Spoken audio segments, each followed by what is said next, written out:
Hello and welcome friends. फिर से business plan को कंटिन्यू करते हुए फिर से हम देखने वाले हैं यूटिलिटीज के बारे में। जी हाँ, रॉ मटेरियल हमारा समाप्त हो चुका था।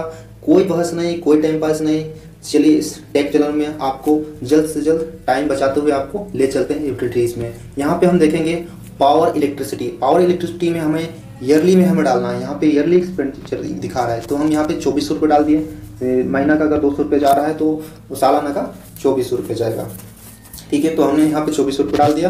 यहाँ पे जो भी डालना है आप यहाँ पे रिमार्क में डाल सकते हैं। बिजली का बिल हो या फिर कुछ भी आप यहाँ पे डाल सकते हैं। वाटर अगर आप खरीद रहे हैं मंथली तो आप यहाँ पे डाल सकते हैं, या फिर यहाँ पे 0 डाल दीजिए और यहाँ पे NA कर दीजिए।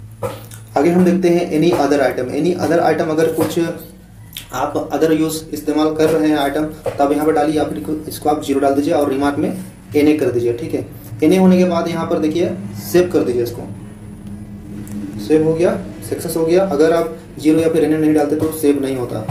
तो हम यूटिलिटीज खत्म कर चुके हैं। अब हम देखते हैं मेन पावर सैलरीज। तो मेन पावर यहाँ पे देखिए एक चीज ध्यान देने वाली बात है, स्किल्ड।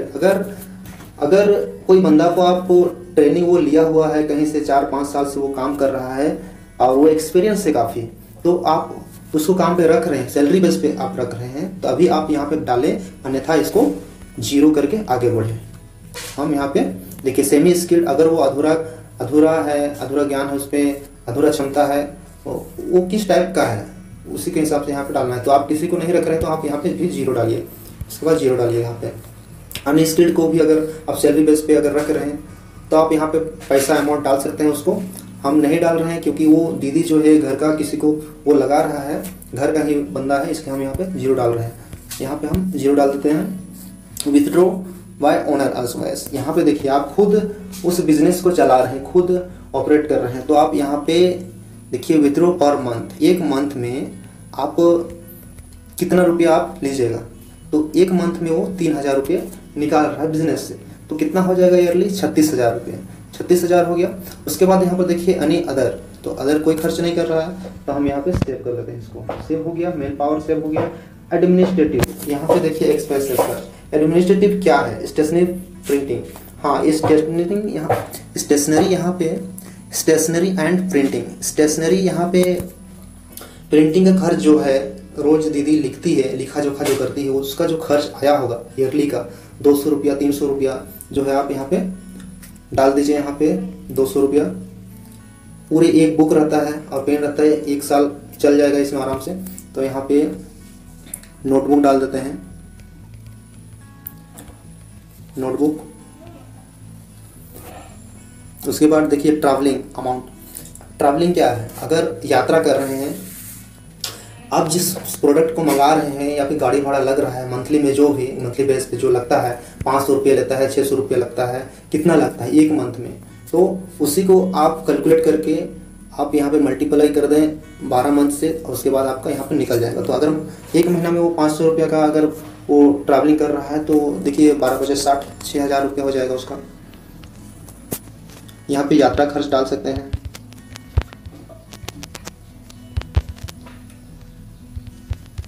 यात्रा खर्च डाल दिया हमने। कम्युनिकेशन, मोबाइल इस्तेमाल करते हैं तो 1 साल में उसका कितना बिल बैठता है। अगर मान लीजिए रोज का अगर 150 रुपये, अगर वो महीना का अगर 150 रुपया वो खर्च करता है तो सालाना उसका वही 1800 रुपया लगभग पड़ जाएगा। 1800-1700 वही लगभग पड़ेगा। 1700 डाल दिए, इन्हें डाल दिए। उसके बाद देखिए एंटरटेनमेंट, अगर वो दुकान के साथ में वो टीवी वगैरह भी वो देख रहा है तब यहाँ पे वो खर्च कर सकता है, बट इतना खर्चा में हमें नहीं चलना है। हम यहाँ पे 0 डाल देते हैं, इन्हें कर देते हैं।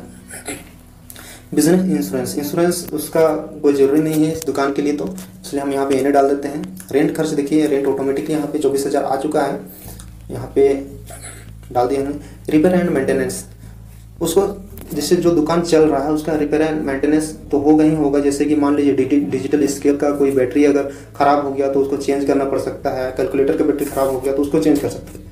तो हम यहाँ पे ईयरली हम मेंटेनेंस 1000 डाल दें। यहाँ पे रिपेयर के लिए हम यहाँ पे डाल दिए रिपेयरिंग 1000। यहाँ पे मेस देखिए, यहाँ पे ये अदर खर्च हो गया, यहाँ पर अदर खर्च आप डाल दीजिए 1000 साल का अदर खर्च हो गया। ये हो गया हमारा। देखिए उसके बाद selling and distribution expenses. Distribution expenses अगर खर्च हो रहा है तब, जैसे एडवर्टाइजमेंट के लिए आपको बीआरसी से या फिर एसपीपी से जो बोर्ड मिलता है, वो बोर्ड का जो रेट है वो आप यहाँ पे डाल सकते हैं, 300 रुपया 400 रुपया, जो भी आपका बोर्ड का खर्च है वो डाल दीजिए। यहाँ पे हमने डाल दिया बोर्ड खर्च, ये वन टाइम के लिए है। वैसे तो अगर एडवर्टाइजमेंट के लिए अगर और भी अगर पर्ची वर्ची वगैरह पॉम्पलेट अगर छपवा रहा है कोई दूसरे चीज़ का बिजनेस है उसका, तब यहाँ पे वो ऐड कर सकता है साथ ही साथ। उसके बाद देखिए यहाँ पे फ्रीट, ये फ्रीट क्या है, अगर ये कमीशन बेस पे है। ये फ्रीट जो है, अगर मान लीजिए कोई हमें मोबाइल से या फिर कोई ऑर्डर देता हमें, तो उस ऑर्डर को हम पूरा करते, उसके घर तक ले जा पहुँचाते, और जो भाड़ा लगता साथ में हम उससे चार्ज करते हैं भाड़ा, जो ये भाड़ा हमें नहीं लग रहा है, हम यहाँ पे एने कर देते हैं, कोई हम सर्विस नहीं दे रहे होम डिलीवरी।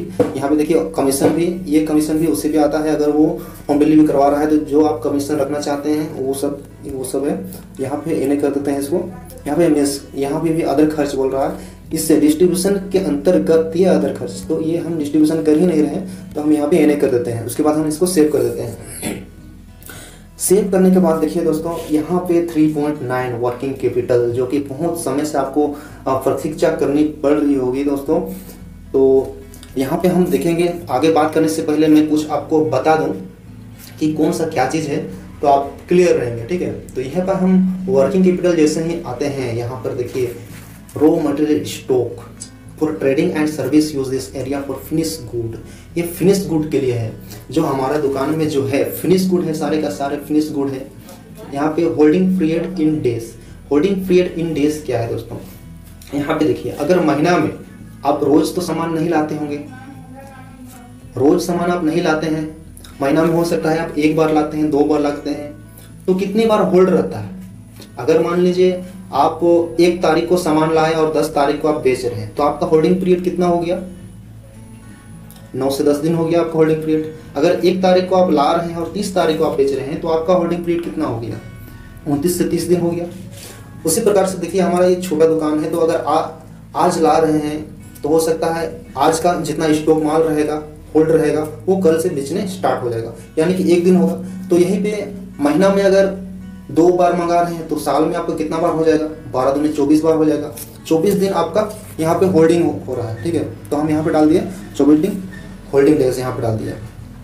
उसके बाद देखिए यहाँ पे total holding inventory for holding days, holding days के लिए आपके पास कितना क्वांटिटीज में इन्वेंट्री है, आप कितना इन्वेंट्री रख रहे हैं।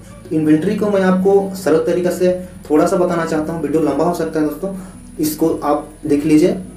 इन्वेंट्री क्या है, वैसे तो देखा जाए तो इन्वेंट्री हमारा जो माल अभी तक जो लाए हैं वो हम बेचे नहीं है, हमारे पास वही इन्वेंट्री है। जैसे कि मान लीजिए इसका 3 चरण है, जैसे रॉ मटेरियल भी है, ठीक है, raw material, working in process है, फिनिश गुड है। तो हम यहाँ पे फिनिश गुड देख रहे हैं। पहला चरण इसका क्या होता है कि हम लोग माल मंगाए हैं रॉ मटेरियल, हमने अभी प्रोडक्ट बनाया नहीं है, या फिर कोई भी चीज़, जैसे कि मान लीजिए फर्नीचर अगर टेबल बनाने के लिए वो कुछ लकड़ी लाया है, ठीक है, तो वो लकड़ी हो गया इन्वेंट्री उसका, ठीक है। पहला चरण उसका रॉ मटेरियल, वो लकड़ी हो गया। दूसरे चरण में हम देखते हैं वर्किंग इन प्रोसेस, वो लकड़ी के वो टेबल वगैरह बना रहा है, वो काट रहा है, ठीक है, काट कुटा के वो बना रहा है, उसमें बचा हुआ है, तो बस उसको फिनिशिंग करने के लिए बचा हुआ है, पेंटिंग करने के लिए बचा हुआ है, वो हो गया हमारा मिडिल, यानी कि वर्किंग इन प्रोसेस, वो हमारा आधा अधूरा वो काम होता है। उसके बाद तीसरा होता है चरण फिनिश गुड में हमारा जो है उस लकड़ी को पेंटिंग करके फर्नीचर पूरा तैयार करके हम सेल करने के लिए हमारा तैयार है, जो माल जो है तैयार है, वो हमारा इन्वेंट्री है। तो हम इस क्षेत्र में हम कितना इन्वेंट्री रखे हैं, जो हमारा माल है 1 साल तक वो नहीं बिके, मतलब बिकने का प्रोसेस में है, ठीक है, बिकने का प्रोसेस में वो है, हम कितना इन्वेंट्री रख रहे हैं, कितना क्वांटिटी हम रख रहे हैं। देखिए यहाँ पे total holding inventory for holding days के लिए आपके पास कितना इन्वेंट्री है, तो हमारे पास कितना इन्वेंट्री है उसका आप कैसे जानेंगे। यहाँ पे आप 2 नंबर पे जाइए, 2 नंबर पे हमारा क्या है, यहाँ पे देखिए, यहाँ पर हमारा 2.0 प्रोडक्ट एंड रेवेन्यू प्लानिंग, इसमें जो हमारा उस इन्वेंट्री का पूरा क्वांटिटी मिलेगा।